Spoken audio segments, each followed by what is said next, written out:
আচ্ছা, যারা আমাদের কাছ থেকে এখন ডিফিউজার সহ প্যাকেজটা নিচ্ছেন তাদেরকে যে এরকম একটা চেক ভাল্বও দেওয়া হচ্ছে, এই যে ইয়ার সাথে, বাবল কাউন্টারের সাথে। আর এই পার্টটা থাকতেছে, যাদের এই চেক ভাল্বটা দেওয়া হচ্ছে তাদের এই পার্টটা দিয়ে কন্ট্রোল করার কোনো দরকার নেই। আপনারা এখন CO2 কন্ট্রোল করবেন এই পার্টটুকু দিয়ে। এই পার্টটুকু দিয়ে এখন আমরা CO2 কেমনে কন্ট্রোল করবো ওইটাই দেখা দিচ্ছি আপনাদের। প্রথমে আগে বোতলটাতে আমাদের প্রেশার নিয়ে নিতে হবে, যেন বোতলটাতে যতক্ষণ পর্যন্ত প্রেশার হবে না ততক্ষণ পর্যন্ত এই যে এই পার্টটা খোলা যাবে না। যখন আমরা মিক্স করে নিয়ে প্রেশার যখন বোতলে চলে আসবে তখন আমরা এই পার্টটা খুলে দিতে পারবো। তাইলে আর হচ্ছে এই পানিটা পড়ে যাবে না প্রেশার হয়ে গেলে। আর যদি আগেই খুলে দিই তাহলে পানিটা পড়ে যাবে। আচ্ছা, এটা যখন খুলে দিলাম, প্রেশারও করে নিছি আমরা, তারপরে এটাও খুলে দিছি।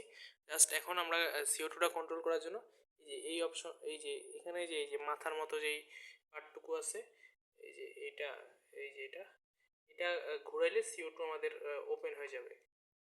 আমার এক হাতে আছে তো একটু প্রবলেম হচ্ছে ঘুরাইতে।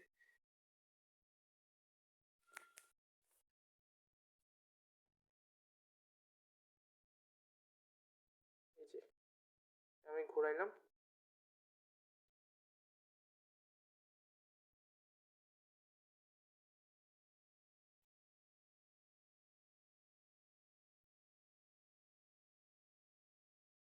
যে CO2 আসা শুরু হয়ে গেছে, আমরা এই যে এখন আমি বাবল কাউন্টার দিয়ে এটা কন্ট্রোল করতে পারবো।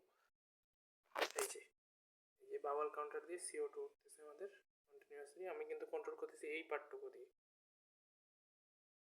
আর এই যে আমাদের ডিফিউজার দিয়েও এখানে CO2 চলে আসছে কিন্তু।